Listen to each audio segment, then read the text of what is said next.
is back with one more exciting session for you all. We Care Security, a webinar that tells a glimpse of what the session is all about. Exploring the field of cybersecurity and digital forensics. Most importantly, it would give all the computer science students an idea of what all this specialization is about.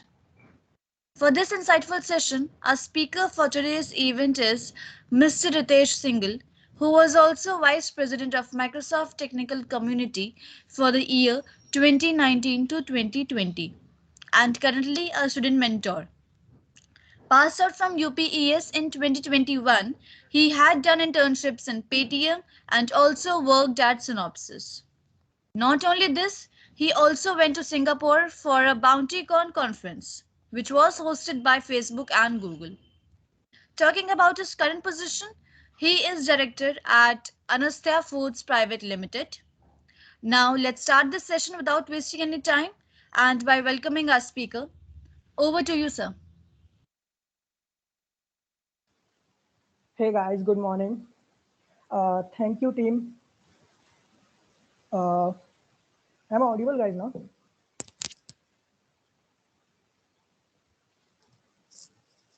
hello. Yes, sir, you are audible. Okay, okay. Good morning, guys. Welcome to the session that hosted by Microsoft Technical Community. As Rashi introduced me, well, thanks Rashi for that, and thanks MTC team for giving me opportunity to host an event for my juniors. Guys, before starting the event, I would like to ask how you want this event. One side, like only I will be speaking, or towards both sides. Like I will be speaking, you will be asking, or only you will be asking and I will be answering. It's all on up to you.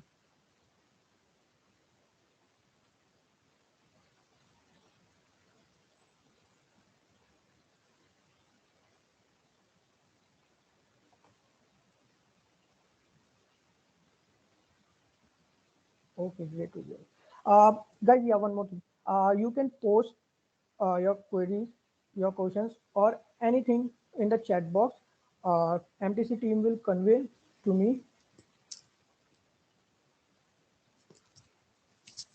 Okay. So, like, be, without wasting the time, let's start with this.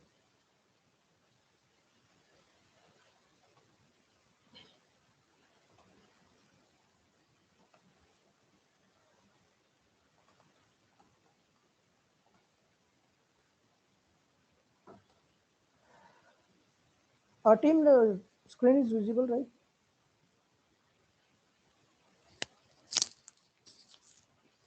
Hello. Yes, sir. Okay. Uh, Guys, before proceeding, let me uh, talk about some normal question, normal domains perspective. Okay. This session is all about cyber security. Cyber security is nothing like we study from PPTs, we study from any stuff, we study from books.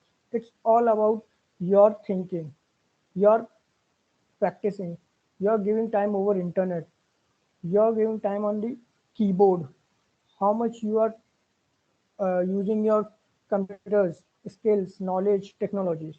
It's not about any book you read and you got cybersecurity expert. Any content you read, you got cybersecurity expert. Any lab you solve, you got cybersecurity expert. It's not about that. It's all about practicing practically using logic, same like a coding part, same like a development part. हम developer नहीं बन सकते सीधे कोई भी हमने book पढ़ ली कोई भी हमने कोर्स कर लिया डेवलपर तब ही बन पाओगे जब तुमने कोई लाइव प्रोजेक्ट किया होगा लाइव कुछ खुद का बनाया होगा किसी और के पे भी करने में कुछ नहीं होगा बिकॉज वो तुम्हें एक मॉड्यूल दे देगा उसको कर रहे होंगे बट जब तक पूरा प्रोजेक्ट तुम्हारे कमांड पे नहीं होगा तब तक तुम डेवलपर नहीं बन सकते सेम थिंग साइबर सिक्योरिटी में भी है जब तक तुम उस प्रोजेक्ट को खुद का नहीं बनाओगे कि मेरे को इसकी पूरी सिक्योरिटी टेस्टिंग करनी है इस पर सिक्योरिटी इंसाइट्स देखने हैं इसमें क्या क्या इम्प्लीमेंट्स हो सकता है खुद की एक रिपोर्ट बनाओगे उस प्रोजेक्ट पे basically we say that research report, project report, तब तक वो उस लेवल की चीज नहीं आती माइंड में. Getting guys? Hope I am audible and clear. Team, am I audible now? Yes, sir. And clear also? Yes, sir. Okay. If any participant want to ask, they can ask in between now, because it will be more interactive and might be they have some thoughts. Okay. Team, can you take the insight from the team that how many are from CSF branch, how many are from other branch, or like how many have interest or something, that a basic insight. Sure, sir. Okay, so you can take it at back end that, and you can tell me after a moment. Okay. Okay, so let's proceed with that. Team introduced me. At my second year, I went to Singapore. Okay, that's fine, because I was working on something. I was finding a bug, because second year में ही मैं security researcher या cyber security expert नहीं बन गया था. I devoted the time. I devoted in learning, practicing, and I got bug in that company, and they invited me for a conference.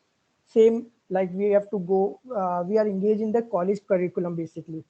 Like ये 6 subjects हैं यार, इन 6 सब्जेक्ट्स को निकालना है, ऐसा कुछ नहीं होता. उन 6 के अलावा भी तुम कर रहे होंगे तो तुम्हारा पर्सनल ग्रोथ है. अगर उन 6 से 7 सब्जेक्ट में ही अटक जाओगे तो वो तुम्हारा कॉलेज ग्रोथ है केवल. Okay, you have good GPA, that's great.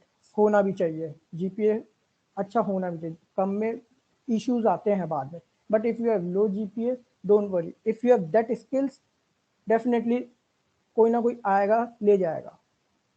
So it will be like a career based, not a domain based we are talking about today. Okay, we'll talk about the Sir, domain. is required. Yes. Sir, how much GPA is good? Uh, See, minimum what I think is must be 7 to 7.5 for eligibility for every company. Like there are companies that want 8, 8.5, but they select only one student or two students. Okay, because they'll train them according to their self. But if we talk about in general now, like if you want to do further studies, suppose you have mindset to go with for the further studies, then have a research like minimum what GPA you want. Because GPA में क्या होता है, कई बार अपन को लगता है यार हमारे ब्रांच के साथ पार्शियलिटी हुई गई, या इसमें हमको ये नहीं कराया तो ये हो गया. तो वो चीज फर्दर स्टडी वाले को कोई मतलब नहीं है, उसे जीपीए से मतलब है. कई बार हम स्टूडेंट्स में ये टेंडेंसी आ जाती है यार उसको मार्क्स मिल जाते हैं क्योंकि वो उधर ही रहता है, उसके चिपका रहता है. ऐसा कुछ नहीं होता यार. It's all common, categories common होती है सेम. अगर तुम्हें फर्दर स्टडीज का है तो एक बार रिसर्च करनी पड़ेगी कि यार इसके अंदर कितना चाहिए होता है मिनिमम, कि मैं उसी हिसाब से फोकस करूँ. सपोज उधर 7 to 7.5 चाहिए and you have that, then great. Start focusing on extra curriculum activities, extra achievement. Curriculum activities का मतलब ये नहीं है कि डांस उन सब में हो. If you have that passion you can go with that. But if you are in a tech branch, then be a tech guy. Like always carry your laptop to the college. मैं अपने college में daily 3 साल तक था, 1 साल Covid की वजह से ठीक है घर पे थे, 3 साल डेली मैं लैपटॉप लेके जाता था, चाहे मेरे को लैपटॉप की रिक्वायरमेंट हो कॉलेज में या ना हो, फिर भी मेरे बैग में लैपटॉप होता था. Because a tech guy, I am a tech गाय. कभी भी कुछ भी आ गया तो मैं किसी को ये नहीं बोल सकता कि यार मेरे पास लैपटॉप नहीं है, मैं अभी कुछ नहीं कर सकता. ठीक है, कभी मान लो मेरे किसी ने नोन ने बाहर से कंपनी ने कोई तुम्हारा इंटरव्यू, लाइक मेरा इंटर्नशिप इंटरव्यू था, कॉलेज में दिया था मैंने बैठ के, वो भी सडनली मैंने अप्लाई किया, दिन में 11 साढ़े 11 बजे मुझे याद है कॉल आ गया था और इंस्टेंट इंटरव्यू हुआ था. अब मैं उस कंपनी में ये बोल दूं कि यार मेरे पास अभी इंटरव्यू नहीं, लैपटॉप नहीं है, तो मेरे को थोड़ा टाइम चाहिए, वो कंपनी तुम्हारे हाथ से गई. बट अगर कंपनीज को ये देखना होता है कि तुम कितने डेडिकेशन हो, इंटरव्यू के टाइम में वो ये देखती है तुम अपने डोमेन, अपने टेक स्किल्स में कितने डेडिकेटेड हो, तुमने कितना टाइम दिया. सिंपल, मेरे पास था उस टाइम सब कुछ. क्वेश्चंस उन्होंने फर्स्ट राउंड में कुछ नहीं पूछे थे, केवल मेरा डेडिकेशन देखा, मेरे पास सब तक क्लियर्ड. सेकंड राउंड के लिए उन्होंने अपने आप टाइम दिया था कि सर कब हम होस्ट कर सकते हैं आपका इंटरव्यू, कब हम शेड्यूल कर सकते हैं आपका इंटरव्यू. खैर, अगर मेरे पास वहाँ पे वो चीज़ नहीं होती तो मेरा वो कंपनी नहीं निकलती। तो जीपीए एक साइड में है, अगर आप मेंटेन कर रहे हो 7.5 के अबव या 7 के above, then it's fine, you can focus on your tech skills, you can improve on your tech skills। Minimum criteria 7 रहता है जहां तक मुझे पता है, बट हाँ कोशिश करो कि हाँ 8.5 तक तो चले। उसके बाद क्या होता है कि उसके बाद सिक्योर हो जाते हो तुम लोग कि अब तुम्हें कोई भी कंपनी ले लेगी, अब तुम एलिजिबल हो हर कंपनी के लिए, because they are multiple rounds to crack an company. There will be a screening test, there will be coding test, there will be a technical round interview, there will be HR round interview, multiple rounds will be there। So GPA का होता है पहला CV shortlist, अगर तुम्हारा resume भी अच्छा है वो भी शॉर्टलिस्ट हो जाता है। ऐसा नहीं है 4.4 5 5 जीपीए वालों की जॉब नहीं लगती, इवन उनकी ज्यादा अच्छी लगती है, बट वो तब लगती है जब उनके पास एक्चुअल स्किल्स होता है। ठीक है, hope I answer your GPA query. Yes, sir. Okay, ठीक है, let's proceed further then. So basically CSF, like अपना कॉलेज में there are different branches, like in computer science itself there are around 15 to 20 branches. Okay, वही सब होता है अगर BTech के बाद, लाइक मैं बता रहा था फर्दर स्टडीज में जाते हो तो अदर कॉलेजेस में ये होता है कि पहले आपको 4 साल CS पढ़ना पड़ता है, देन फिर अपन एमटेक या PhD या MSc जो भी करने जाते हैं उसके अंदर वो चीज़ें एज ए स्पेशलाइजेशन पढ़ते हैं, बट इन कॉलेज की हम साथ में पढ़ सकते हैं। तो ये थोड़ा सा डिफिकल्ट हो जाता है कि आप CS भी जानते हो अच्छे से और आप स्पेशलाइजेशन भी अच्छे से जानते हो। तो बेसिकली उनका यही रहता है आप अपना एक्स्ट्रा टाइम दो, बिकॉज कई बार अपने कॉलेज में मुझे लगता है कि थोड़ा सा हेक्टिक शेड्यूल हो जाता है, एग्जाम बता देते हैं जब बहुत ज़्यादा प्रेशर रहता है, वो इसीलिए होता है क्योंकि अपन लास्ट मोमेंट का वेट करते हैं। आप अपना पूरा टाइम 4 महीने एक्स्ट्रा जो आपका स्पेशलाइजेशन है उस पर फोकस करो, और पढ़ना एंड में ही है जब कॉलेज के लिए, तो एंड में पढ़ लेना, अपने आप तुम्हारा जीपीए भी सुधरेगा, अपने आप तुम्हारा जो हेक्टिक प्रेशर लगता है ना यार उनकी प्लेसमेंट लगेगी या इंटर्न पता नहीं कैसी लगेगी, वो सब हट जाएगा। मैं मेरे प्लेसमेंट सबसे कूलेस्ट गाया था क्योंकि मुझे पता था हो जाएगी मेरी, I have that skills, I have that experience in the company.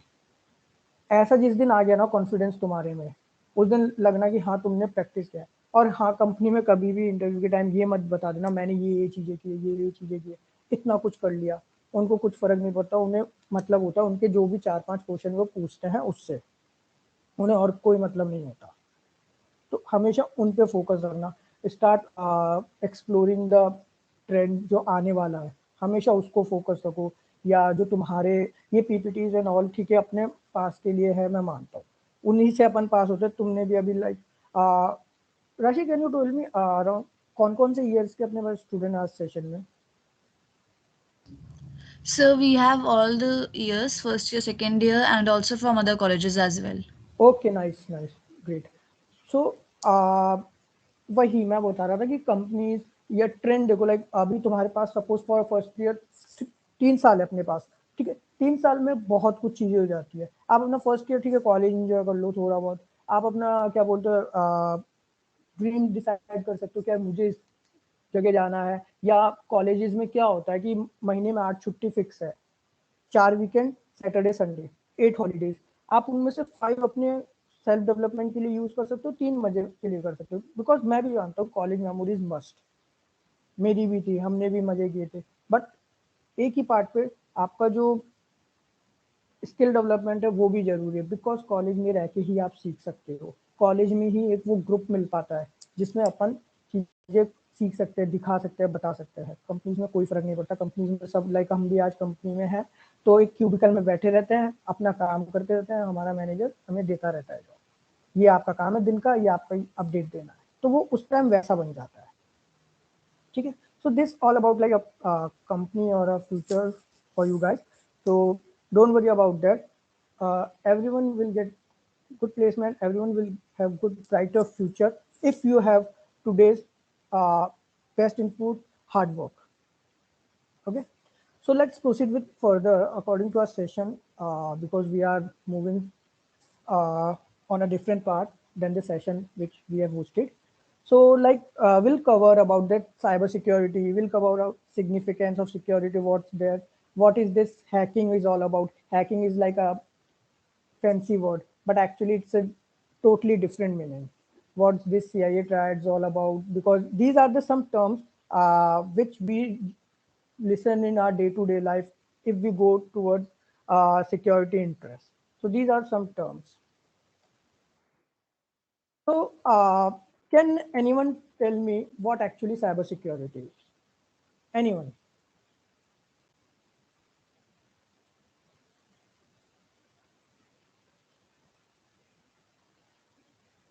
Yeah, anyone here? Yes, sir. I think Hmm. cyber security protect data. We can protect our data in company with the help of cyber security. I think so. I don't know much about that. Okay. Can you tell me your name? Yes, sir. Samriddhi. Uh, you are from UPS. Hello.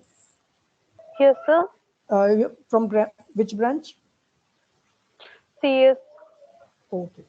Okay, Samriddhi. I'll tell you more about this on your work because I have noted this. You told that securing data of the organization, right? This was there. Yes, sir.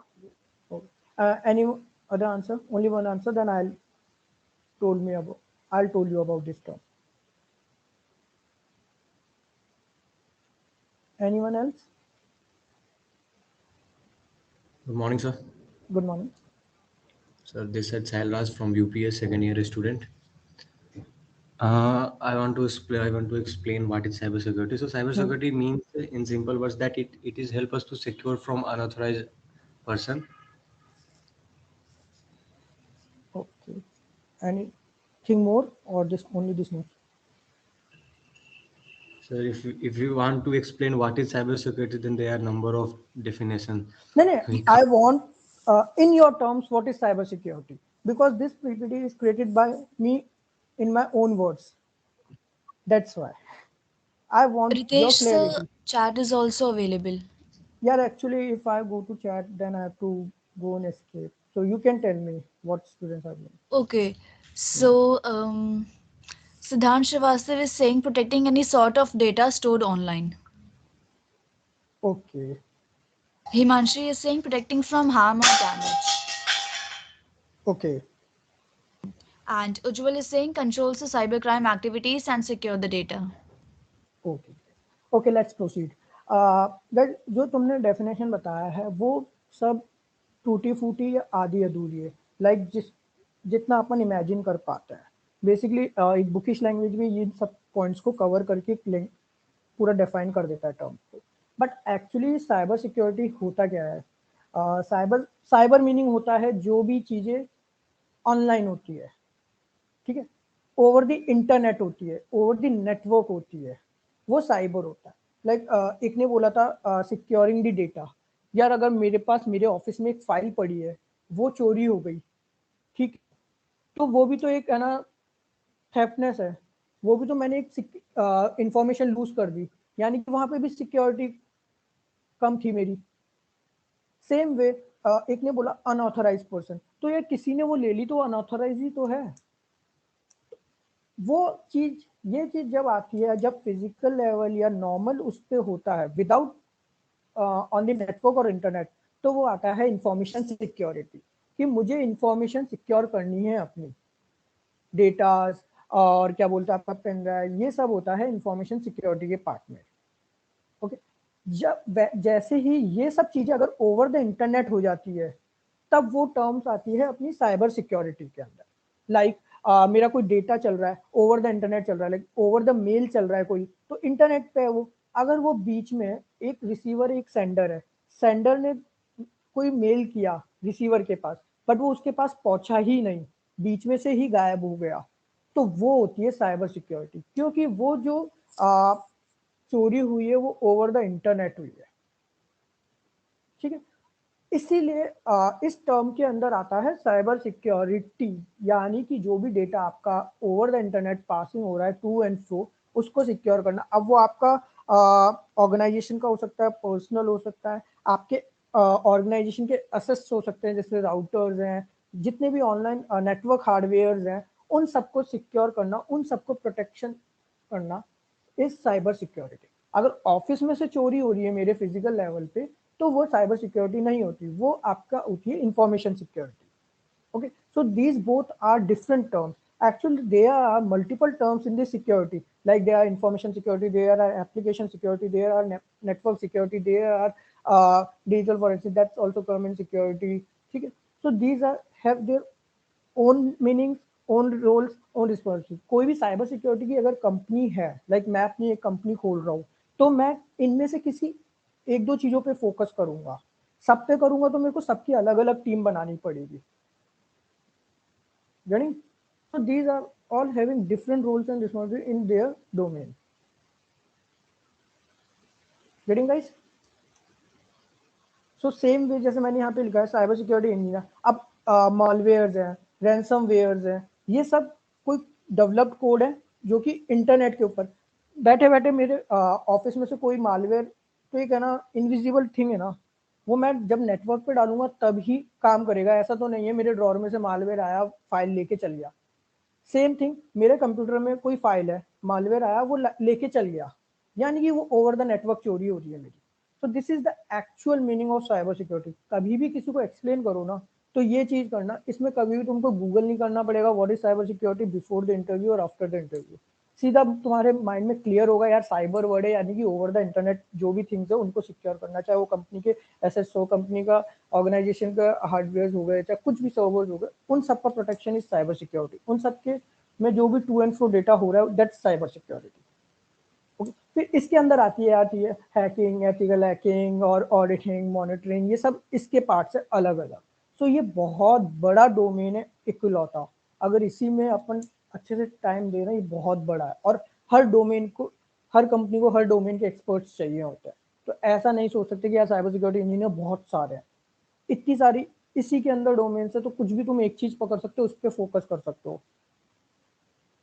Okay guys, hope I am clear about the term that what's about cybersecurity is.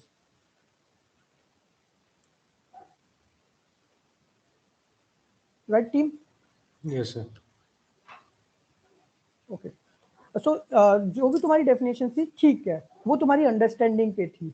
So I am here today to give you a general knowledge, not like a college knowledge कि यार तुम्हें ये paper में लिखना है, ये क्या, वो तुम लोगों अपने प्रोफेसर या उसके लिए इंटरनेट है, बट जो भी जनरल टर्म्स होती है ना वो। नाउ सिग्निफिकेंस, जो तुमने बोला ना कि डेटा सिक्योर करना या किसी से अनऑथराइज से चुराना, या फिर जो भी अपना और क्या क्या थे, जितने भी आंसर्स थे वो सब सिग्निफिकेंस में आता है तुम्हारे, कि उसका मतलब क्या है। अब सपोज डेटा है, प्रोटेक्शन है, अपन प्रोटेक्ट करेंगे तभी मार्केट वैल्यू होगी या रेपुटेशन रहेगा, दैट्स सिग्निफिकेंस। डिवाइसेस और इंफॉर्मेशन डेटा, ये सब सिग्निफिकेंस में आते हैं। तो अपन जो भी टर्म यूज करते हैं ना, बेसिकली वो सिग्निफिकेंस बताता है, बट एक्चुअल टर्म दूसरी होती है उसकी। जब तुम इसके बारे में और पढ़ोगे तुम्हें बहुत चीजें पता लगेगी। कई बार इसमें कॉस्ट का भी बहुत फर्क पड़ जाता है। कोई भी जैसे कंपनीज होती है, हम किसी के लिए सिक्योरिटी रिसर्च करते हैं, सिक्योरिटी टेस्टिंग करते हैं। हाँ, यप, किसी के लिए हम सिक्योरिटी टेस्टिंग कर रहे होते हैं, तब ये सिग्निफिकेंस हम चेक करते हैं। लाइक हमारी एक टीम होती है 8 से 10 जनों की, एक रिपोर्टिंग पे काम करता है, ठीक है वो अलग हो गया, एक केवल सिक्योरिटी टेस्टिंग करता है, वो अलग हो गया, एक ने उसमें कैसे हम मॉडिफिकेशन कर सकते हैं, उस सिक्योरिटी को कैसे सही कर सकते हैं, उस पर काम करता है, एक केवल डेटा को सेग्रीगेट करता है। फिर उन सब का एक पूरा मर्ज होकर एक रिपोर्ट बन के फिर जाती है किसी भी कंपनी में। तो कंपनीज के जो काम होता है एक टीम वर्क होता है, कभी भी इंडिविजुअल लेवल पे चीजें नहीं होती। लाइक मैं सिक्योरिटी टेस्टर हूँ मेरी कंपनी का, या था, तो मैं उधर वही काम करता था कि मेरे को कंपनी से वल्नरेबिलिटीज, बग्स, एरर्स, ये सब निकालने होते थे। I was a tech guy for that company. Okay, so इसके हिसाब से ही अपना जो है वो देखो, इसको एक्सप्लोर करो। ऐसा नहीं है कि हमने मान लो 8 सेमेस्टर में से 6 सेमेस्टर इसके सब्जेक्ट्स पढ़ लिए तो अपना काम हो गया। आज भी हम डेली बुक्स पढ़ते हैं, डेली चीजें सीखते हैं। लाइक अभी many of you guys heard about that ओएप्स, वो बहुत बड़ी चीज है, ठीक है, बट उसके हर 3 से 4 साल के अंदर अपडेशंस आते रहते हैं, तो उन चीजों को देखना पड़ता है बार बार। यप, अपन ने सुना या अभी तक समझा साइबर सिक्योरिटी क्या होता है। अब कईयों को लगता है यार साइबर सिक्योरिटी हैकिंग है। How many guys here think that cyber security is actual में हैकिंग? या कोई मेरे को हैकिंग के बारे में बता सकता है, हैकिंग का क्या होता है?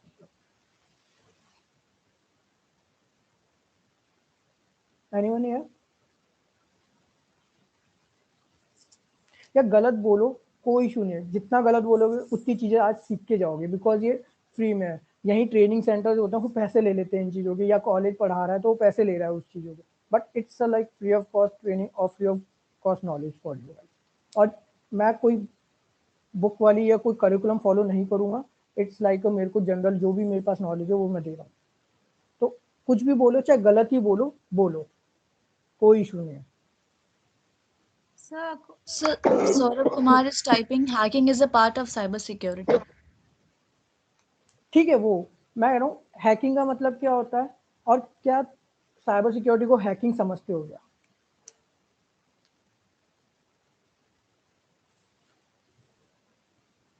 या हैकिंग का मतलब बता दो चलो।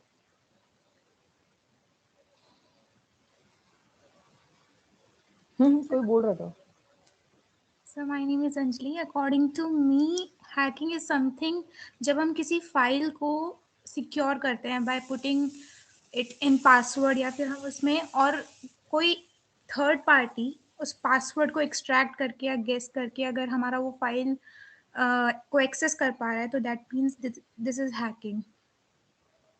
ओके, तुमने बहुत सारी टर्म्स एक साथ कंबाइन कर दी, but great that you have took initiative to tell what actually you think about hacking. I will tell you the actual meaning ना, बिकॉज तुमने बहुत चीजें इसमें कंबाइन कर दी। Any other?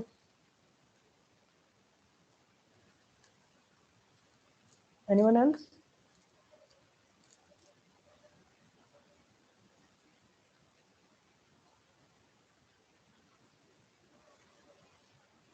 So Ananya Singh is saying unauthorized computer access, and Ujjwal is saying hacking means to make things easier. Okay, so let's proceed with my thinking on this. Okay, जैसे हमने cyber security देखा, same hacking जो होता है ना, वो उसमें एक टेक्निक होती है। जो अपन बात कर रहे थे डेटा का लॉस, एक हमने देखा फिजिकल लेवल पे कि कोई भी मेरे फाइल आएगा ऑफिस में ले जाएगा। सेम तरीके से कुछ तो टेक्निक होगी ना कि वो over the internet data loss हो रहा है, तो उस टेक्निक में एक चीज होती है हैक। सेम एग्जांपल लेते हैं, जैसे कोई सेंडर है वो मेल कर रहा है, रिसीवर तक नहीं पहुंचा, तो बीच में से जो मेल गायब हुआ, उस टेक्निक को एक वर्ड दे रखा है हैक, कि यार ये हैक हो गया अपना। एक तरीके से टेक्निक का नाम है और कुछ नहीं। सेम साइबर सिक्योरिटी हैकिंग नहीं होती, ये क्लियर रख लेना, क्योंकि कंपनीज इस चीज में बहुत फंसाती है कि cyber security, oh you are hacking engineer, you are hacker. ऐसा नहीं है, हैकर होता है भाई पूरा कंट्रोल ले लेना, पूरी पढ़ा लिखा चोर। शुद्ध भाषा में हैकर का मतलब ये होता है, ठीक है। सेम वे सिक्योरिटी, तो साइबर सिक्योरिटी अपना एक डोमेन हो गया बेसिकली, जैसे मैंने लिखा, और हैकिंग उसका एक टेक्निक हो गई, एक पार्ट हो गया। गाइस, तो जितनी भी चीजें थी जो अभी तुमने बोली, वो तुम्हारा ठीक है सोचने का तरीका है इसको, और यही मैं भी इवन यही सोचता था उस टाइम तक, बट ऐसा नहीं होता। जब जितना तुम इसको रिसर्च करोगे ना, इस पर अलग अलग चीजें निकल के आएगी। तो हमेशा खुद का एक उस वर्ड या उस टर्म के लिए खुद का एक बनाओ कि एक्चुअल में इसका मतलब क्या होता है। तो हैकिंग एक तरीके से बस टेक्निक होती है। अब वो टेक्निक में कुछ भी हो सकता है, मैं टूल्स यूज कर रहा हूँ, मैं सॉफ्टवेयर यूज कर रहा हूँ, या मैं कुछ स्क्रिप्ट यूज कर रहा हूँ, मेरी नॉलेज यूज कर रहा हूँ, they are all part of this technique. पढ़ा लिखा चोर है वो एक तरीके से। एक होता है नॉर्मल जो अपने फिजिकल लेवल पे करता है, वो भी अपना कुछ क्रिएटिव माइंड लगा के करता है ना, कि पकड़ा नहीं जाए। सेम तरीके से ये होते हैं कि पढ़े लिखे हैं हम, पकड़े नहीं जाए। दे आर नेटवर्क बेस्ड, जो कि आईपी इन सबको मैनिपुलेट कर देते हैं, फिर कुछ ना कुछ करते हैं। तो एक तरीके से अपना नॉलेज यूज करके, पढ़े लिखे यूज करके सामने वाले को मैनिपुलेट करा देता है। तो हैकिंग एक तरीके से आपका टेक्निक है. Ready guys? Hope I am clear.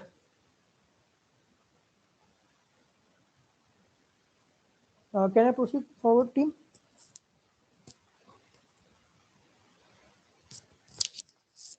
Yes, sir.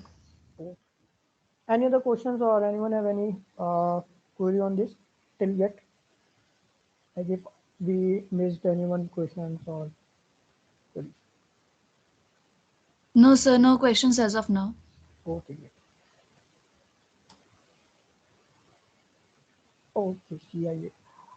Guys, अब किसी भी let's say take a physical example, a daily routine. कोई भी कंपनी है उसका कुछ ना कुछ बैकबोन होगा.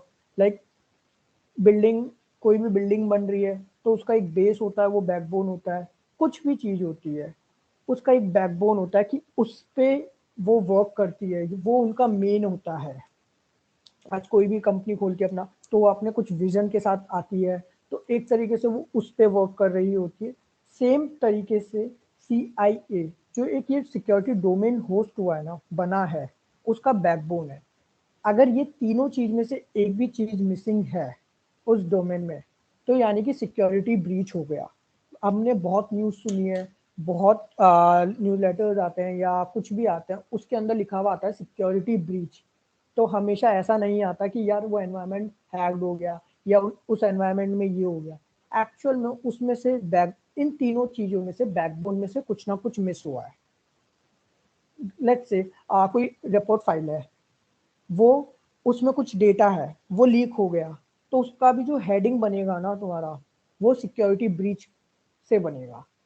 तो कभी भी जैसे मैं भी ये सोचता था यार, मेरे पास मैं आर्टिकल्स फॉलो करता था, मैं ब्लॉग्स बहुत पढ़ता था, तो उनमें सिक्योरिटी ब्रीच टर्म्स आती थी, तो मैं पहले माइंड में बना लेता था यार इसमें कुछ हैक हो गया, पढ़े. पर जब मैं देखता था और मैंने एनालिसिस किया उनका, तो उसमें ऐसा होता था कि इन तीनों टर्म्स में से कुछ ना कुछ लीक हो गया, तो वो सिक्योरिटी ब्रीच में काउंट होगा तुम्हारा, ना कि हर बार कि कुछ हैक हो गया या कुछ चुरा लिया किसी ने. सेम वे तीन टर्म क्या सिग्निफाई करती है? Can anyone tell me?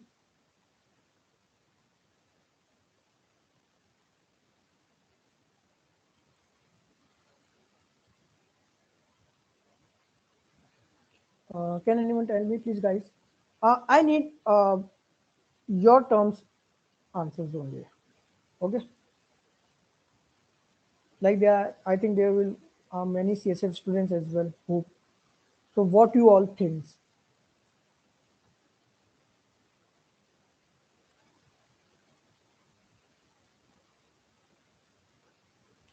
Is anyone from third year here? Rashi?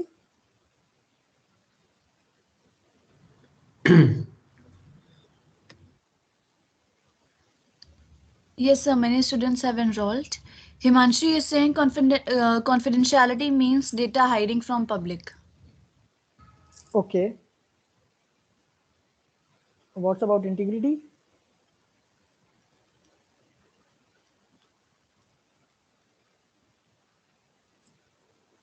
So integrity stands for accuracy of a message. That the message should correct when we are sending to another person. No changing. What? So Okay. Okay. Great. Okay. yes, availability stands for whenever we need And data, then the availability? data is available at that time.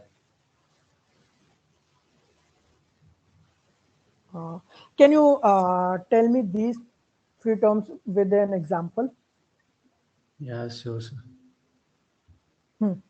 Suppose suppose I'm a worker in a company and I have some secure data. Then it's my duty to secure its data from another person who is not authorized to this data.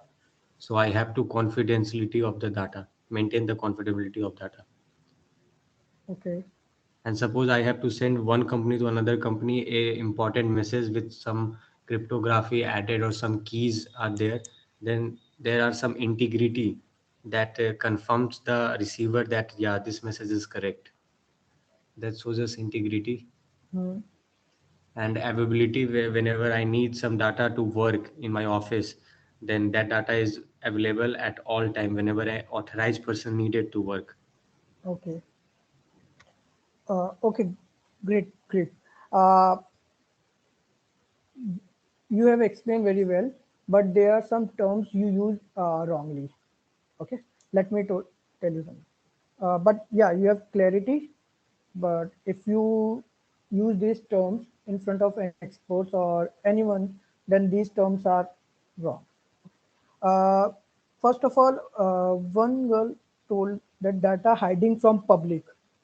Okay, never use this public private terms in security. Always use unauthorized authorized person. Same way, we use now legitimate data, illegitimate data. Same. That's why never use this public or person. Public कोई भी हो सकता है. ठीक है. If we are in organization, I am an employer. I am an employ of that organisation. तो मेरा बगल वाला क्यूबिकल भी मेरे लिए पब्लिक है अगर उसके पास उस डेटा का एक्सेस नहीं है, और उस कंपनी के बाहर वाला भी पब्लिक है. So never use this public private term. Always use authorise person, unauthorise person. And the guy who told me about this, see, confidentiality is, yes, right, same. If the data or the information we have is confidential between the authorized person, I am authorized, you are also authorized, and we are maintaining that confidentiality of that file, data, anything, that's a confidentiality, right? Integrity is if the data which we have is non-manipulatable. It must be the same every time. No changes must be there. If I am sending it to any authorized or any unauthorized human, then that data must be same as what I have or what I have sent. Suppose I am sending a reply with some confidential data. If I get that data again from that receiver, and he or she changes that data, then it means there is some integrity loss of that data. Okay, that received message can be from authorized human also or the unauthorized also. So in integrity, both authorized and unauthorized can play the game. But the man who is handling the data have that right to check whether the integrity is lost or not. Suppose तुमने कभी check किया होगा कि हम what we say values check करते हैं cryptography. You use those term कि हम क्रिप्टोग्राफी के थ्रू उनको भेजते हैं चीजें. तो वो एक टेक्निक है उस डेटा को भेजने की. ठीक है, that's not a part of integrity. वो एक टेक्निक है इंटीग्रिटी मेंटेन करने के लिए. तो हम यूज नहीं करते कि हम कैसे उसको भेजते हैं टर्म डिफाइन में.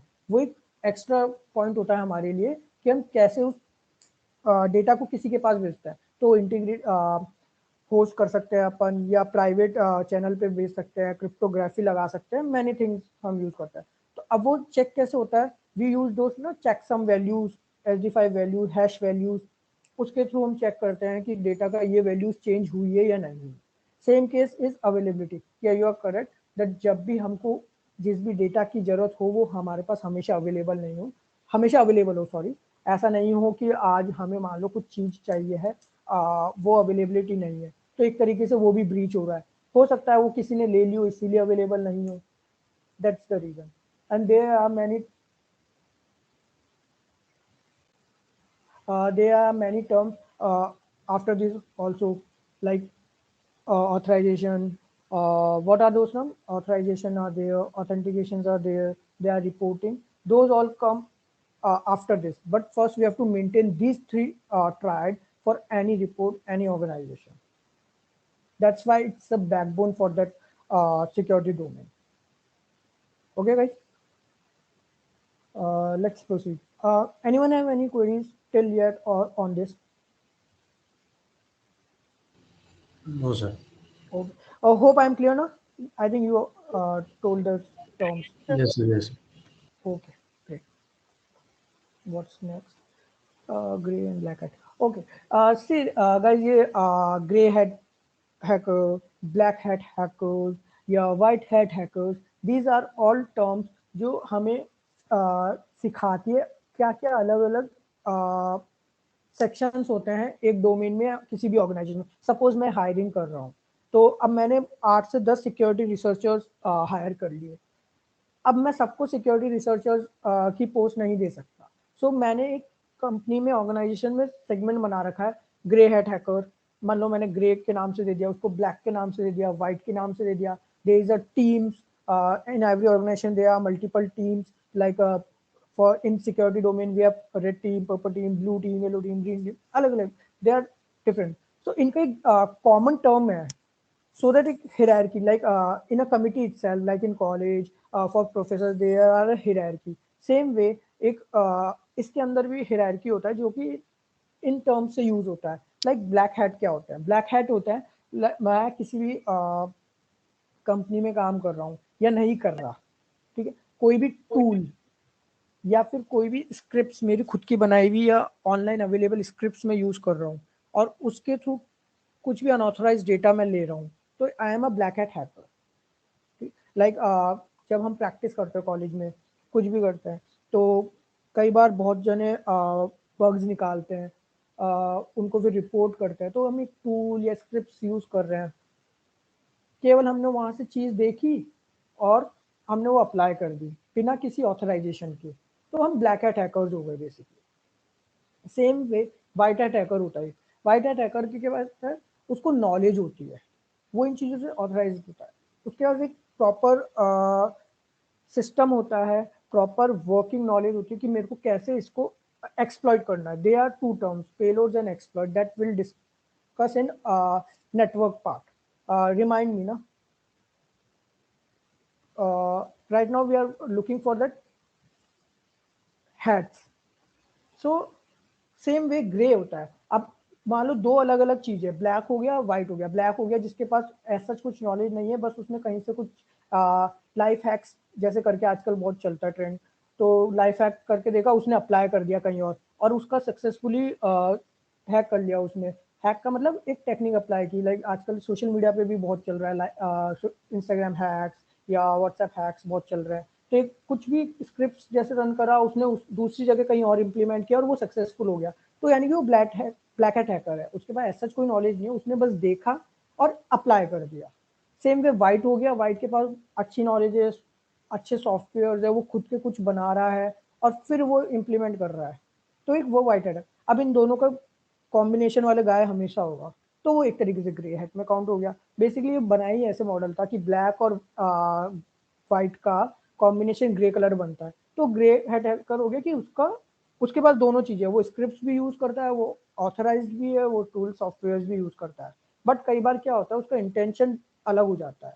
वो मान लो किसी कंपनी के लिए ऑथराइज्ड है काम करने के लिए, बट वो कई बार ऑथराइज होने के बाद भी लॉज या स्टैंडर्ड्स होते हैं, कोई पॉलिसीज होती है कंपनी की, वो वॉयलेट कर देता है। लाइक मैं जिस कंपनी में हूँ उसके लिए ऑथराइज हूँ सिक्योरिटी टेस्टिंग करने के लिए, बट मैं फिर भी चुपचाप पीछे से चोरी कर रहा हूँ, उसके लॉज रूल्स इनको वॉयलेट कर रहा हूँ, तो मैं grey hat hacker.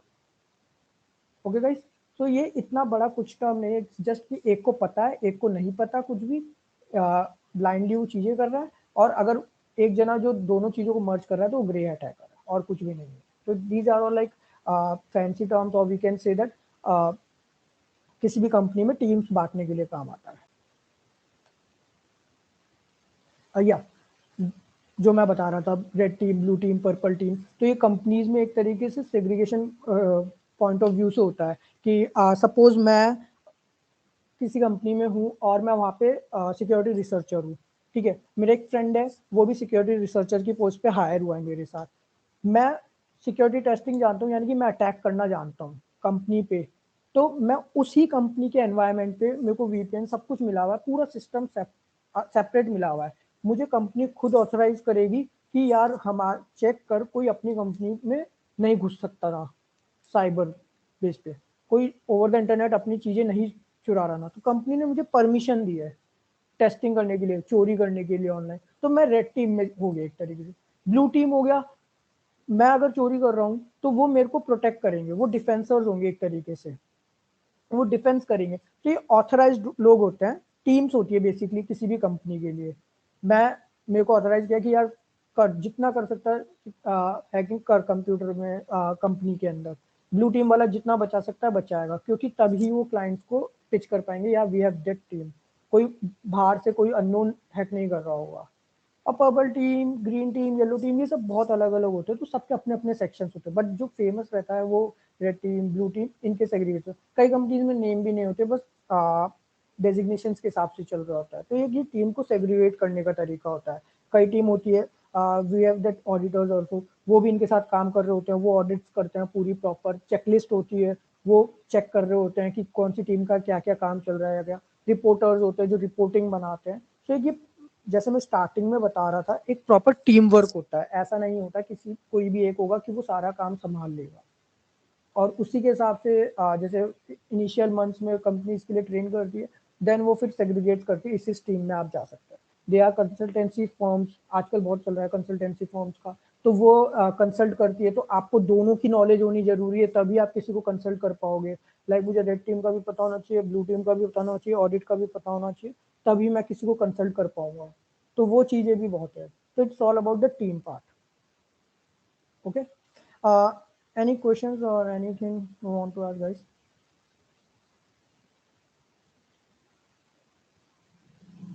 Team, any questions or anything?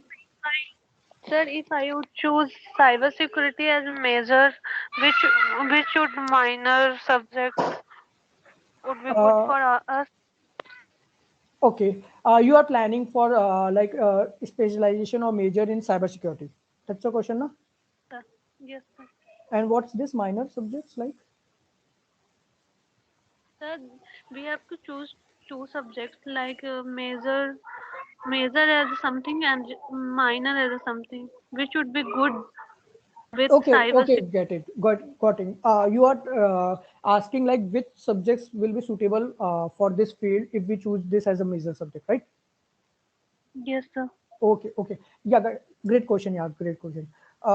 See, if you are going in a cyber security field, then you must know कि कौन कौन से सब्जेक्ट्स इससे लिंक्ड हैं, कि उसकी नॉलेज जरूरी है। लाइक मैं एक्सपर्ट 1 साल में नहीं बन सकता, 2 साल में नहीं बन सकता, 4 साल में नहीं बन सकता, टाइम लगेगा एक्सपीरियंस से। उसके लिए मेरे को मेरे जो बेसिक सब्जेक्ट्स है उसकी नॉलेज होनी बहुत जरूरी है। बेसिक सब्जेक्ट्स में आपका आता है बेसिक प्रोग्रामिंग, क्योंकि क्या होगा, आप हैक कब करोगे, आप स्क्रिप्ट्स या कोड्स कब रन करोगे, जब आपको उसका नॉलेज होगा।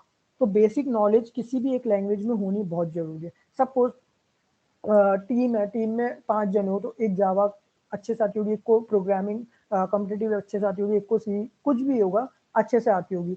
सामने कोई भी सिस्टम है, हैक करना है, पीछे सारे सिस्टम्स के ओएस के कोड्स लिखे हुए होते हैं। अब उस कोड तक पहुंच तो गए आप, पर पता लगा आपको कोड ही नहीं पढ़ने में आया, तो आप क्या करोगे, उसका कुछ नहीं कर पाओगे, वो आपके लिए ब्लाइंड टर्म्स लिखी हुई होगी। सो कोडिंग नॉलेज इज जरूरी नहीं है कि आप कोड क्रिएट कर पाओ। अगर स्टार्टिंग में नहीं भी कर पा रहे कोड क्रिएट, कोई नहीं, प्रैक्टिस के साथ आ जाएगा वो चीजें। जब आप स्क्रिप्ट्स या टूल्स पे काम करोगे, लाइव प्रोजेक्ट पे काम करोगे, क्रिएशन पे काम करोगे, तब कोडिंग आ जाएगी। बट उससे पहले आपको समझ में तो आना चाहिए कि वो कहना क्या जाता है, वो लूप्स क्यों लगे हुए हैं, वो एरर्स क्यों आ रहे हैं, तो उन एरर्स का मतलब पता होना चाहिए। मान लो मैंने भी कोई बेसिक सा कोड बना लिया और एरर आ गया, तो मुझे पता होना चाहिए कि एरर आया क्यों। भले ही मैं उसको सॉर्ट नहीं कर पा रहा स्टार्टिंग में कि यार ये सही कैसे होगा, बट मुझे पता होना चाहिए वो एरर क्यों आ रहा है। सेम वे सिक्योरिटी के अंदर बहुत सारे डोमेन है। एक होता है वेब पे, वेब सिक्योरिटी टेस्टर अलग होता है, मोबाइल एप्लीकेशन सिक्योरिटी टेस्टर अलग होता है, नेटवर्क सिक्योरिटी टेस्टर्स अलग होते हैं। अलग अलग तरीके के सॉफ्टवेयर होते हैं। एक होता है डास्ट पे जो काम करता है, डायनामिक सिक्योरिटी टेस्टिंग अलग होता है, एक होता है स्टैटिक सिक्योरिटी टेस्टिंग अलग होता है, सास्ट पे। तो ये सब डोमेन्स होते हैं अलग अलग, सब में कोडिंग तो मस्ट है। अब रही बात कि किस में जाना है, सपोज अपन को मोबाइल सिक्योरिटी रिसर्चर में जाना है, तो आपको मोबाइल एप्लीकेशन के कोड्स का आइडिया होना चाहिए। आपको वेब में जाना है, तो वेबसाइट बनानी या वेबसाइट के पीछे जो सोर्स कोड लिखे हुए होते हैं, उसके बैकएंड पे जो PHP कोड्स लिखे हुए होते हैं, वो बनाने भी आने चाहिए थोड़े बहुत, और समझ में भी आने चाहिए। तो माइनर आपको CS ही रखना पड़ेगा अपना कंप्यूटर साइंस। कंप्यूटर साइंस के अंदर जो भी बेसिक ये सब्जेक्ट्स हैं कोडिंग वाले, वो ही रखने पड़ेंगे। और मेजर तो आप लाइक IoT भी कर सकते हो, AI ML अभी बहुत आ रहा है, वो भी कर सकते हो, पर वो भी तो कोडिंग से ही डेवलप हुए चीजें। तो कोड इज नेसेसरी। जब मैं कॉलेज में था तो हमको फर्स्ट ईयर में दे दिया था, इस बार मैंने सुना कि नहीं दिया। वो आई थिंक बहुत ग्रेट इनिशिएटिव, क्योंकि हमने भी टीचर्स को बोला था डायरेक्ट आके आप स्पेशलाइजेशन करा रहे हो कोई सेंस नहीं है।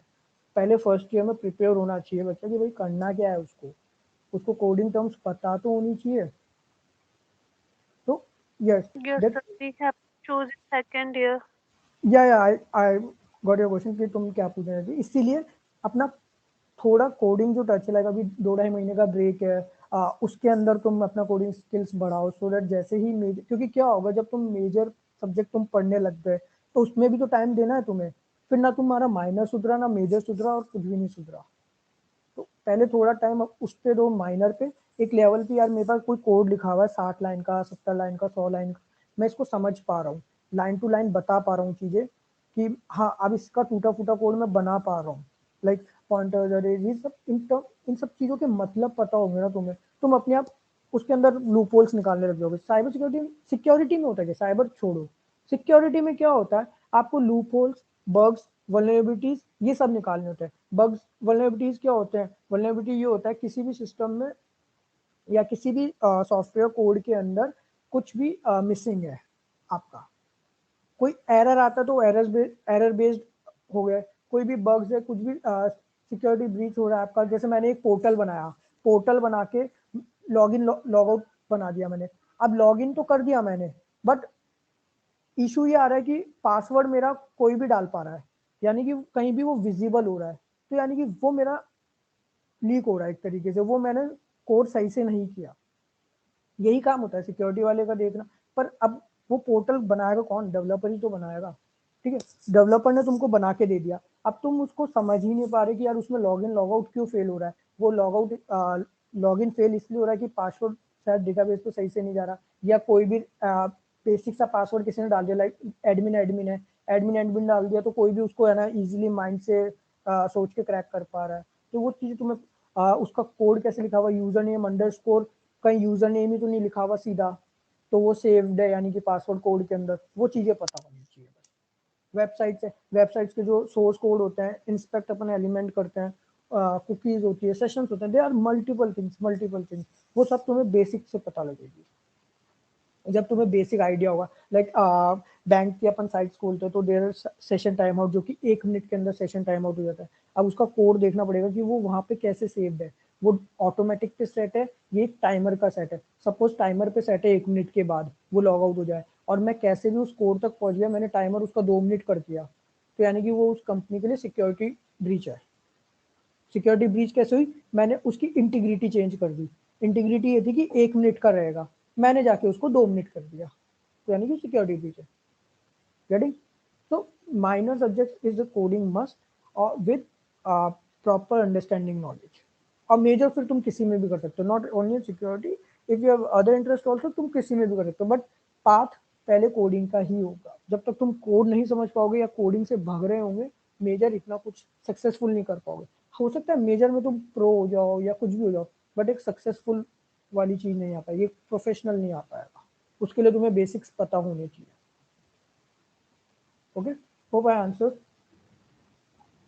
Sir, for coding, we have to choose one language best. ऐसा नहीं है, you can choose multiple also, तुम मल्टीपल में भी कर सकते हो। सी कॉन्सेप्ट एक ही होता है, लॉजिक एक ही होता है, बस उनके सिंटेक्स अलग होता है, राइट। लाइक जावा में कोड करे तो उसके कुछ सिंटेक्स अलग होते हैं, सी प्लस एस में करे तो उसके सिंटेक्स कुछ और होते हैं, सी में करे कुछ और होता Yes, है, yes. पाइथन करे तो उसके सिंटेक्स कुछ और होता है। लॉजिक तो एक ही होता है ना, एक कोड अपन चारों लैंग्वेज में बना सकते हैं। डिपेंड क्या करता है, रन टाइम और complexities, time complexity, space complexity, इनका फर्क पड़ता है हर लैंग्वेज में बस। बाकी एक कोड किसी भी लैंग्वेज में बन सकता है, लॉजिक सेम होता है। अगर इफ एल्स का लूप चलाना तो इफ एल्स का चलाना ही पड़ेगा तुम्हें चारों में, और चारों में ही होता है।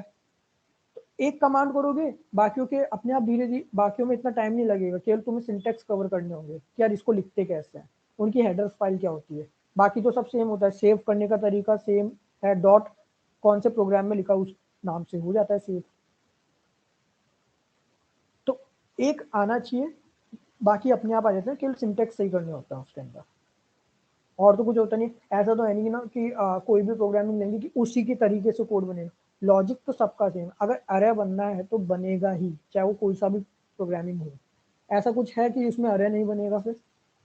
कोई प्रोग्रामिंग लैंग्वेज नहीं है ना अगर जो तुमने सोचा वो उसमें नहीं होगा, केवल वो तुम्हारे कॉम्प्लेक्सिटीज रिड्यूस करने के लिए अलग अलग टर्म्स यूज होती है, या फिर जावा इसलिए यूज होती है उसके अंदर काफ़ी चीज़ें इनबिल्ट लाइब्रेरीज वगैरह अच्छी मिल जाती है अपन को, प्लगइन्स अच्छे मिल जाते हैं, ये एक फ़र्क होता है बस।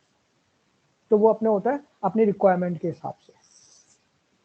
बट अगर C++ का कोड जानते हो बनाना तो तुम इजीली जावा का भी समझ पाओगे, क्योंकि तुम सीधा लॉजिक वाले पार्ट पे जाओगे कि यार लॉजिक क्या लगा इस पे। तो इसीलिए कई बार ये डर जाते हैं यार इतनी सारी लैंग्वेज इतनी सारी नहीं है, एक है कॉन्सेप्ट, एक है। तुम किसी भी एक लैंग्वेज को पकड़ लो कि इसमें मेरे को कुछ कोड बनाना है, इसी प्रोग्रामिंग लैंग्वेज में मेरे को कोड बनाना है, बनाओ उसके अंदर, कोई मना नहीं करेगा। तभी तो माइनर मेजर्स अपने कॉलेज में आते हैं, ओपन होते हैं, किसी भी लैंग्वेज में बना लो, पर फर्स्ट माइनर फिक्स्ड होता है।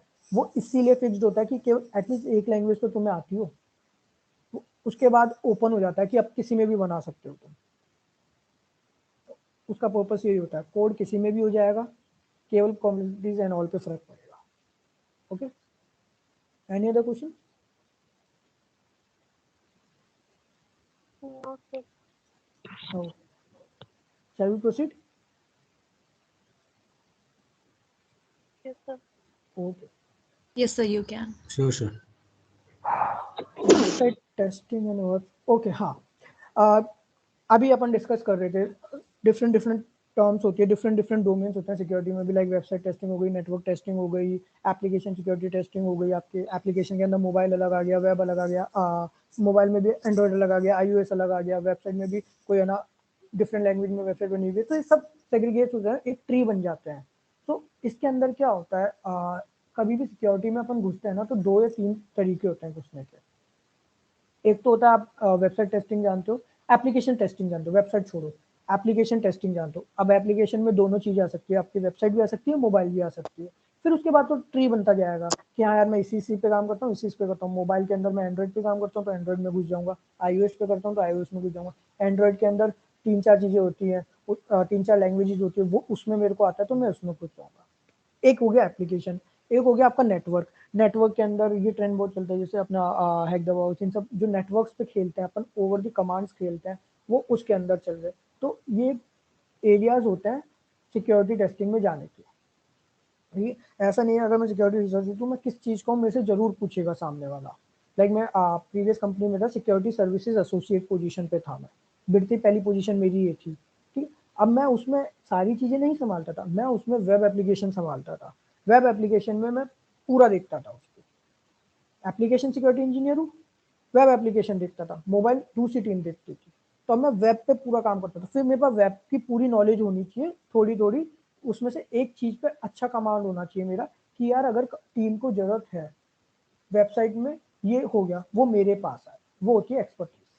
ठीक है, तो एक तरीके से एक ओएप्स अपना ओपन सोर्स है, वेब एप्लीकेशन सिक्योरिटी प्रोजेक्ट का। ये एक कमिटी है जो कि कुछ ईयर्स में अपने टॉप वल्नरेबिलिटीज निकालती है।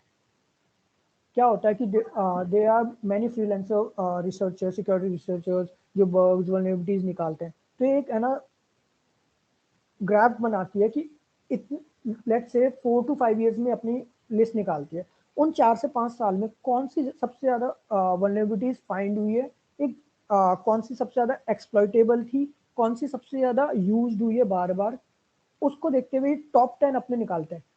बग्स वल्नरेबिलिटीज बहुत सारे हैं, जितने पढ़ोगे उतने कम है, और हर साल कुछ ना कुछ नया आता है। अभी रिसेंटली कंपनीज हैक हुई है, हर साल नए नए मालवेयर डेवलप होते हैं, कुछ भी होता है। तो पर ये कमिटी एक प्रोजेक्ट देती है कि हाँ यार ये कुछ कॉमन टर्म्स है जो कि हर बार आती है, जो कि मैनी कंपनी फॉलो करती है एज ए स्टैंडर्ड। यानी कि अपन मेरे को इंटरव्यू लेना है तो ठीक है, मैं ओएस टॉप 10 पे आ जाऊंगा एक बार फर्स्ट राउंड के लिए, यार पता तो है वो उसको ये कॉमन वल्नरेबिलिटीज है, ये इजीली फाइंड होती है, हर एप्लीकेशन में मिल ही जाती है। किसी ने वेबसाइट का कोड किया है तो ये चीज़ें इजीली मिल जाती है, बेसिक तो पता हो किसी को। तो एक ओएस टॉप 10 जरिया है उसका, जिसके अंदर 10 वल्नरेबिलिटीज ये लोग लिस्ट करते हैं। लाइक आई थिंक 2021 में अपडेट हो गई है लिस्ट, 2020 तक की मतलब हमने प्रॉपर काम किया था, हमारे इंटरव्यूज तक 2020 की पूछते थे। अब अगर कोई इंटरव्यू लेगा तो 2021 की जरूर पूछेगा। और ऐसा नहीं है कि वो तुमसे केवल डेफिनेशन पूछ लेगा, उसके बहुत राउंड होते हैं। अगर वो चीज़ें तुम्हें सीखनी है तो अपन अलग से डिस्कस करेंगे, उसको सेशन में नहीं करेंगे, या फिर तुम लोग बोल देना अगर ऐसे सेशंस करने हैं तो करवा सकते टीम को, वो बाद में डिलीवर कर देंगे अपन चीज़। ये अभी देख लेते हैं अपन एक बार कि ओएप्स में होता क्या है। ओएप्स में बेसिकली वेब एप्लीकेशन से रिलेटेड वल्नरेबिलिटीज की लिस्टिंग होती है। अब यहाँ पे मैंने एक लिखा है डिजाइन आइडेंटिफाई सेफली एक्सप्लॉइट। हाँ, मैंने जैसे बोला था ना कि कौन सी एक्सप्लॉइट हो रही है वल्नरेबिलिटीज, वो लिस्ट होती है, तो सेफली एक्सप्लॉइट। अब can anyone here from third year tell me what is the difference between payload and exploit?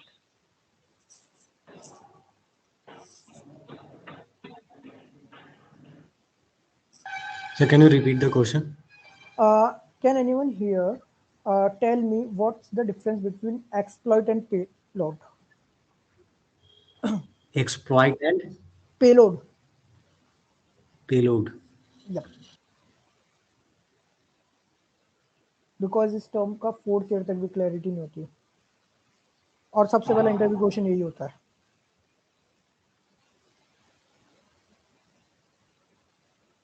Sir, I'm not sure that I'm correct or not. हाँ, But you just can I'm tell. trying to explain what is exploit. Hmm. Sir, exploit is used to change her functionality, make some disturbance. Yes, yes, go ahead.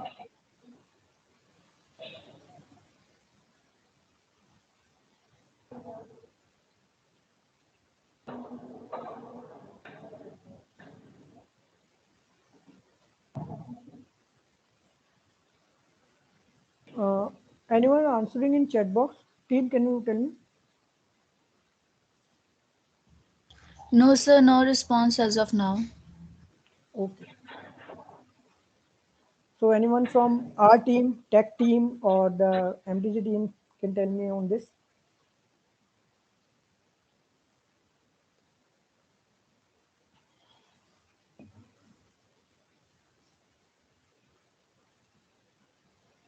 Because these are some basic terms as a security researcher you know in your own language.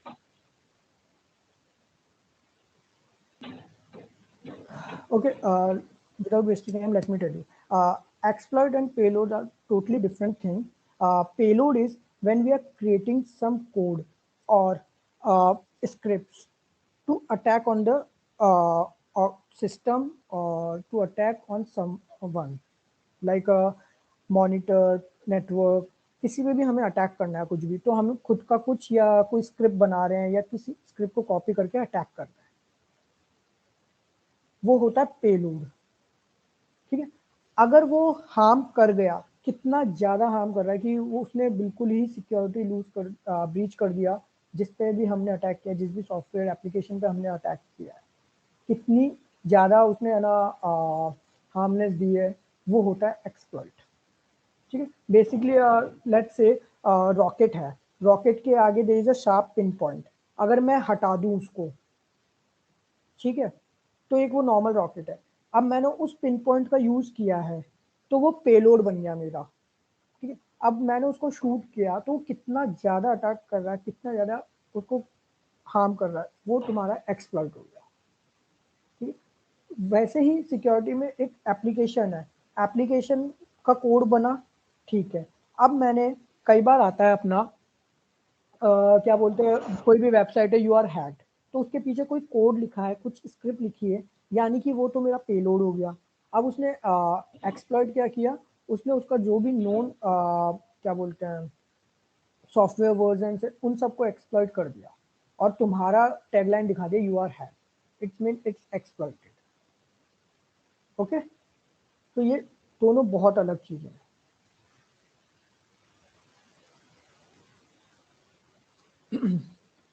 So same way ओएप्स में 10 vulnerabilities list होती है।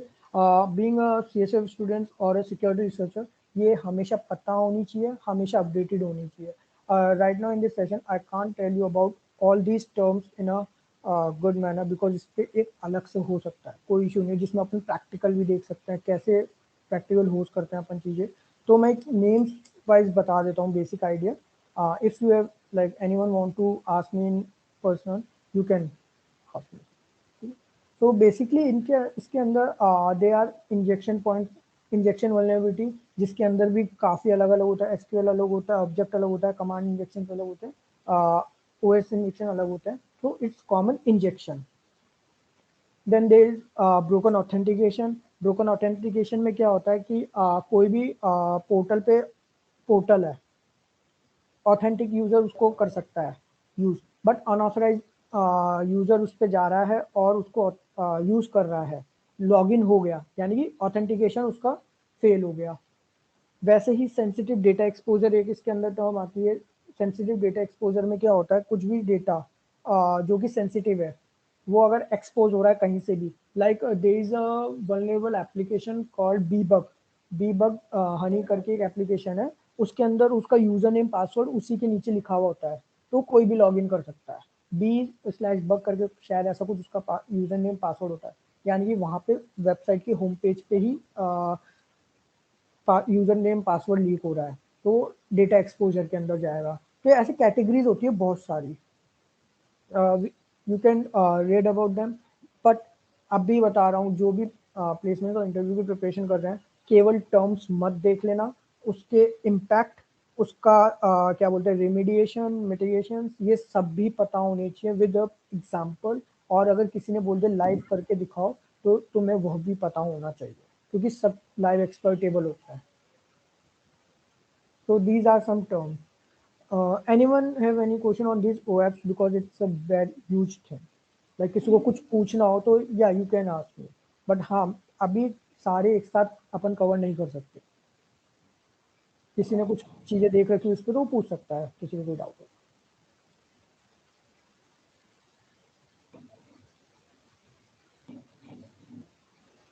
Anyone?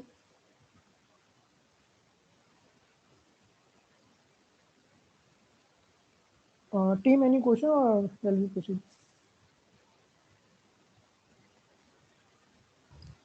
No, sir, no questions. You can proceed. Okay. Like yeah, upon network testing देख रहे थे. Network testing में सबसे पहले तुम्हें नेटवर्क्स के बारे में पूरा पता होना चाहिए. Internet, ethernet, port, IP address, इन सब का नॉलेज बहुत जरूरी है before going to network testing. Same like web security testing में जा रहे हैं तो वेब डेवलपमेंट तुम्हें पता होना चाहिए. मोबाइल में जाते तो मोबाइल के बारे में तुम्हें पता होना चाहिए. तो सेम तरीके से एक सेक्टर होता है नेटवर्क टेस्टिंग का. उसके लिए तुम्हें पूरा डीएनएस नेटवर्क का बेसिक आइडिया होना चाहिए कि आईपी एड्रेस अलग तरीके के होते हैं, उसके 4 टाइप होते हैं, उसके अंदर कौन कौन सी कैटेगरीज आती है, कौन कौन सी क्लासेज आती है. तो जो बता रहा था ना स्टूडेंट, माइनर कौन सा रखे, मेजर कौन सा रखे, सो वो ये है. माइनर ये चीजें होती है कि इन सबके बेसिक आइडिया होने चाहिए. मेजर के अंदर ये अपने आप सब कवर हो जाता है. माइनर हो गया तुम्हारा नेटवर्किंग सब्जेक्ट सपोज, और मेजर हो गया इनको एक्सप्लॉइट करना, इनको प्रैक्टिकली हैक करना चीज़ों को, वो तुम्हारा मेजर होता है हमेशा. तो सेम वे अगर वेबसाइट एप्लीकेशन सिक्योरिटी इंजीनियर बनना है तो माइनर तुम्हारा हो गया वेब डेवलपमेंट तुम्हें आनी चाहिए, और स्पेशलाइजेशन अगर उसकी वो है तो वहाँ पे उसको हैक करना सीखेगा. बेसिकली उसमें सिक्योरिटी वल्नरेबिलिटीज निकालना सीखेगा, उसको कैसे प्रोटेक्शन करें अपन वो सीखेगा. तो मेजर वहाँ पे आएगा. तो सेम वे नेटवर्क के अंदर काफ़ी चीज़ें का देयर आर स्विचेस अलग होता है, हब अलग कहते हैं किसी चीज़ को, डीएनएस अलग होता है. अपन can anyone tell me domain और सब डोमेन का किसी को आइडिया हो क्या फ़र्क होता है?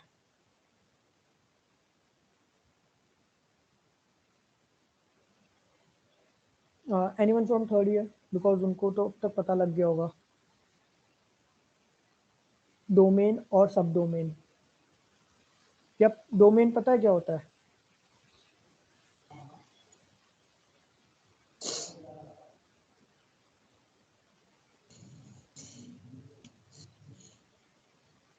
Team, anyone there?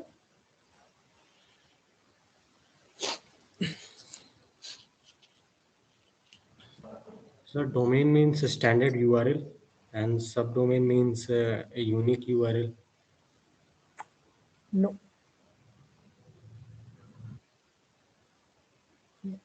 अच्छा, जो अपना नेटवर्क होता है, नेटवर्क सिस्टम, वो अपन www.network xyz.com से समझता है, किससे समझता है? जो अपने सर्वर्स होता है. The guy who answered, can you tell me? So for an example, teams.microsoft.com is domain. हाँ. And if we go under in this, then is known as subdomain. Under this, like?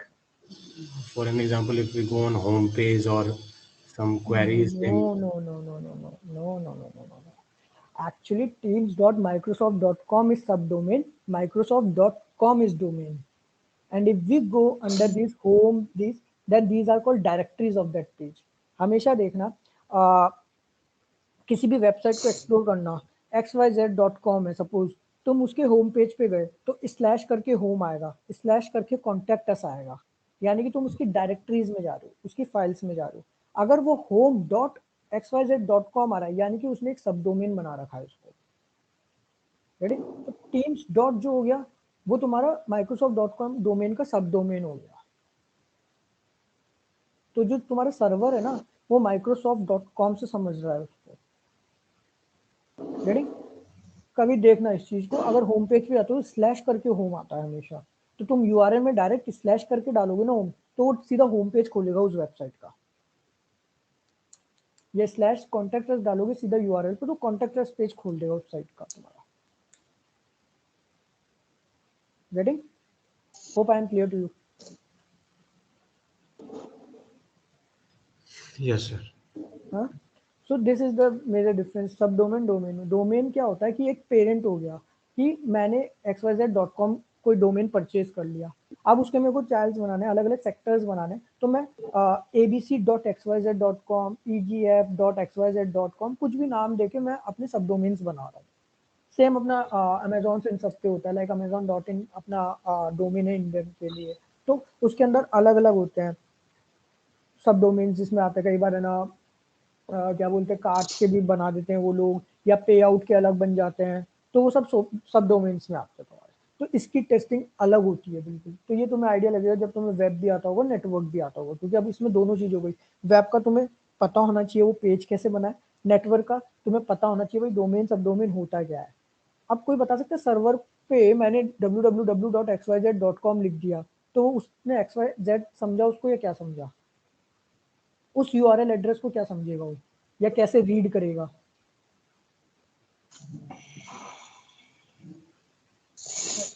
Anyone? Through the help of domain. No. वो हमेशा उस URL address के पीछे हमेशा एक IP address होता है. वो हमेशा आईपी एड्रेस चेक करता है, कभी भी टर्म्स चेक नहीं करता. वो हमेशा देखेगा there is a IP address. तुम क्या बोलते हैं, किसी भी इसका वेबसाइट का आईपी एड्रेस फाइंड कर सकते हो कि what's the IP address of this website, या फिर क्या बोलते हैं सीएमडी का यूज करके तुम पिंग कमांड करो. Can I show you like live? Let me show you ना. Yes, sir. It becomes like more theoretical session. Let me show you. Hope my screen is visible with CMD. Yes, sir. Yes, sir. google.com मैंने ping किया Google को, ठीक है. अब जो DNS server है ना, वो google.com नहीं समझेगा.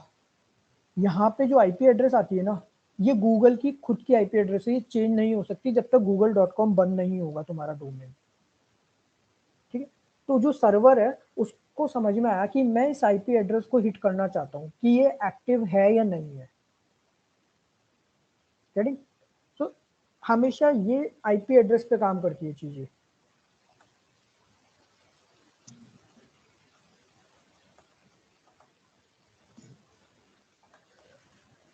Hope I am clear. Anyone any question on this or anything they want? तो अब ये आईपी एड्रेस है तो ये किसी एक पोर्ट पे भी काम करेगा. हाँ. So there is a message. Himanshu is asking, is IP address the subdomain? No. IP address is internet protocol address. Basically जो सब डोमेन है ना, उसका पीछे घर का पता है. In terms of like computer है, कंप्यूटर में मैं कुछ भी लिखता हूँ. कंप्यूटर कौन से लैंग्वेज में समझता है, उसको बाइनरी लैंग्वेज में समझता है। सेम वे डीएनएस सर्वर पे मैं कुछ भी अल्फाबेट से कुछ भी टाइप कर रहा हूँ, वो उस टर्म को आईपी एड्रेस के फॉर्म में समझता है। ओके कभी भी कंप्यूटर है ना, जैसे कुछ भी लिखा हुआ है अपन ने अपने पीसी पे, तो वो उसको उससे नहीं समझता, वो हमेशा बाइनरी लैंग्वेज में समझता है उन चीज़ों को। तो सेम वे डीएनएस सर्वर्स भी उसमें नहीं समझते, वो आईपी एड्रेस पे समझता है। क्योंकि जैसे मान लो कई बार अपन डोमेन रजिस्टर कराते हैं, तो मैंने xyz.com रजिस्टर कराया, तो कई बार आता है कि दिस डोमेन इज टेकन, यानी कि xyz.com की जो आईपी एड्रेस है वो ले चुके हैं। आईपी एड्रेस यूनिक होते हैं, क्योंकि हमेशा google.com है, अगर मैं रजिस्टर कराने जाऊँ GoDaddy या किसी पे, तो वो यही दिखाएगा google.com is taken. Let me show you with this.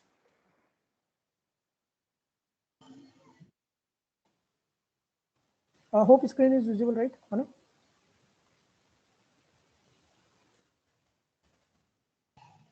Visible है ना गाइस? Yes, sir. ओके मैं google.com लेने जा रहा हूँ, ठीक है। Sorry google.com is unavailable. इसका रीजन ये हुआ कि google.com की जो आईपी एड्रेस है वो गूगल ने बुक कर रखी है। अब मैं सपोज XYZ कार्ट की कुछ है वो लेने जाता हूँ, xyzcart.com इज अवेलेबल, यानी कि इसकी जो आईपी एड्रेस होगी वो अभी मैं ले सकता हूँ, मैं अपने लिए बुक करा सकता हूँ। तो डीएनएस को उस आईपी एड्रेस से पता लगती है चीजें, ठीक है। अब इसके अंदर क्या होता है, पोर्ट नंबर्स होते हैं, अलग अलग पोर्ट नंबर्स होते हैं। जैसे कभी यहाँ पे देखा सर्टिफिकेट होता है,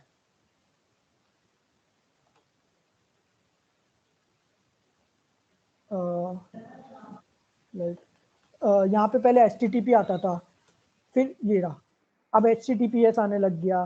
तो इनके सबके अपने अपने पोर्ट नंबर्स होते हैं, ये प्रोटोकॉल्स होते हैं। एस का मतलब ये नहीं होता सिक्योर चैनल हो गया, ये बहुत गलत डेफिनेशन है, कभी यूज मत करना कि एस मतलब सिक्योर है।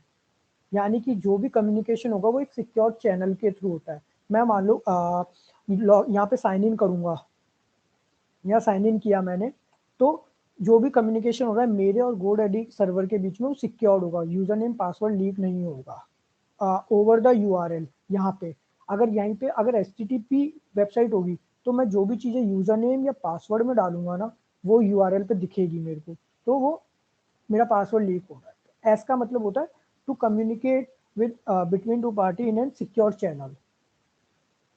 इन चीज़ों का पढ़ोगे जब तुम्हें आइडिया लगेगा, और मे बी तुम लोगों ने अभी तक पढ़ा हो कईयों ने, बट तुम्हें हिट नहीं किया हो कैसे। ओके चलो प्रोसीड और एनीवन एनीथिंग?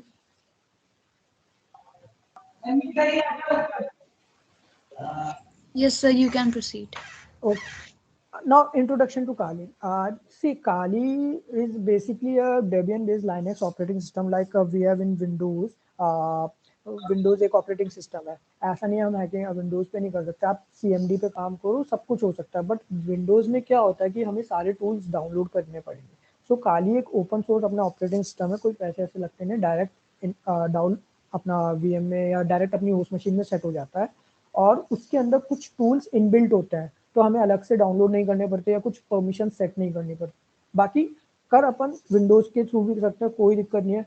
जैसे कालीज के अंदर इसकी लाइब्रेरी होस्ट फाइल्स होती है, सेम थिंग अपने पास विंडोज में भी होती है। अगर विंडोज का तुम लोकल डिस्क C देखो, वो पूरा इन्हीं फाइल से भरा होता है, उनको एक्सप्लोर करो।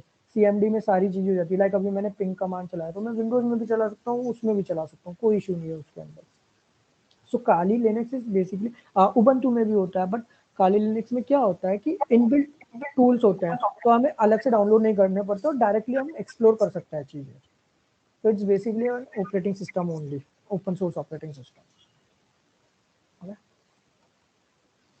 Platforms like TryHackMe and guys, if you really want to go in the security domain ना, तुम्हें प्रैक्टिस करनी पड़ेगी खुद से। ऐसा नहीं है कि कॉलेज में तुमने कोई बुक पढ़ी या तुमने खुद से कोई बुक पढ़ ली, कोर्स पढ़ा दिया, तुम सिक्योरिटी रिसर्चर बन गए।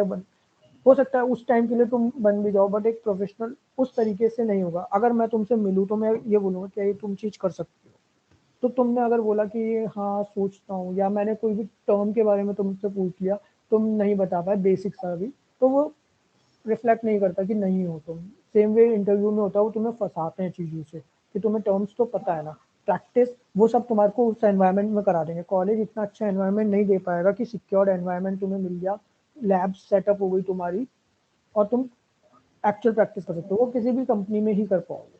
पर कॉलेज में तुम्हें ये है कि टर्म्स पता होने चाहिए, उनका इम्पैक्ट, उनके रेमिडिएशन, ये सब तुम्हें पता होने चाहिए। तो हैक द बॉक्स एक ओपन सोर्स रहता है जहाँ पे तुम प्रैक्टिस कर सकते हो, ट्राई हैक में प्रैक्टिस कर सकते हो। CTFs काफ़ी होते हैं, कैप्चर द फ्लैग, जरूरी नहीं पेड वाले में जाओ। There are multiple free CTFs as well on that. There are many web applications which are vulnerable, like Mutility is there.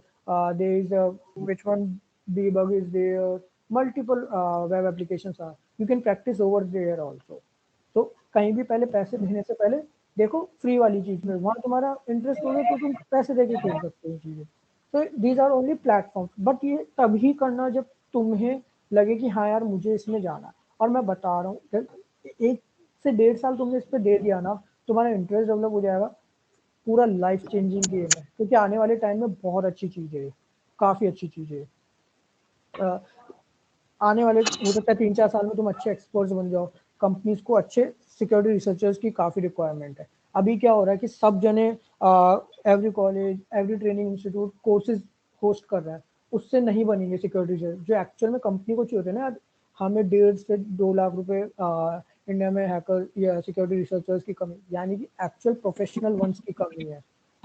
Books वाले काफ़ी मिल जाएंगे, कोई दिक्कत नहीं है। तो वो चीज़ें तुम कंपनी में सीख जाओगे, बट बेसिक आइडिया तुम्हें कॉलेज से ही लगेगा। ओके, तो ये प्लेटफॉर्म है जहाँ पे तुम प्रैक्टिस कर सकते हो, बट उसके लिए पहले क्लियर रहना कि यार नेटवर्क में मैं कर रहा हूँ तो नेटवर्क की चीज़ें मेरे को थोड़ी बहुत पता हो। ऐसा भी नहीं है माइंड में ये मत लाना मुझे कुछ नहीं पता तो तुम कुछ भी नहीं कर पाओगे। तुम तो ये रखो कि मेरे को पता है चीज़ें, जैसे जैसे प्रैक्टिस करोगे अपने आप चीज़ें। तुम वेब एप्लीकेशन में स्टार्ट करो बोप पे काम करना, जैसे तुम देखोगे कि कैसे रिक्वेस्ट कैप्चर करते हैं, कैसे रिस्पॉन्ड करते हैं, तुम अपने आप चीज़ें सीखने लग जाओगी कि यार ये हो कैसे रहा है। अपने आप तुम्हारे को डाउट्स आने लगेंगे, तुम प्रैक्टिस हो जाएगी। बट तुम ये सोच के बैठ जाओगे कि यार मेरे को नहीं आता, अभी रुक के करूंगा, तो रुके ही रह जाओगे। तो ये प्लेटफॉर्म्स है इसके, ट्राई में और हैक द बॉक्स नेटवर्क के लिए। वेब एप्लीकेशन के लिए सबसे बढ़िया बोप सूट इंस्टॉल करो, उसमें रिक्वेस्ट कैप्चर करना सीखो, धीरे धीरे उसको सीख जाओगे। कोई भी वेब एप्लीकेशन पकड़ लो वल्नरेबल सी, अगर किसी को नेम चाहिए तो मैं भेज दूंगा, उन वेबसाइट्स पे प्रैक्टिस कर लो, ठीक है। I think this was all about the theoretical part or everything. So this actually reason is my brand. I resigned from service post. Now I am coming in my business background. Uh, Currently, as Rashi initially told me that I am director of Vanastha Food Private Limited. It's my own company, and Resin is a brand of that company, one of the brand for that company. So I am also planning for the student who want to learn or seek their knowledge on the internship basis. Like in a month of May, I will be hiring interns, and I'll train them, groom them on my life project. Not only from our college, it will be like from multiple colleges. I am from Jaipur, so in from Jaipur also there are multiple college who will be coming and joining as internship. So there I will be grooming themselves. I will be giving a platform for them to practice to enhance their knowledge, because things are online right now. So might be they don't have any quality education. Uh, Looking towards that, I am planning to come up with internship.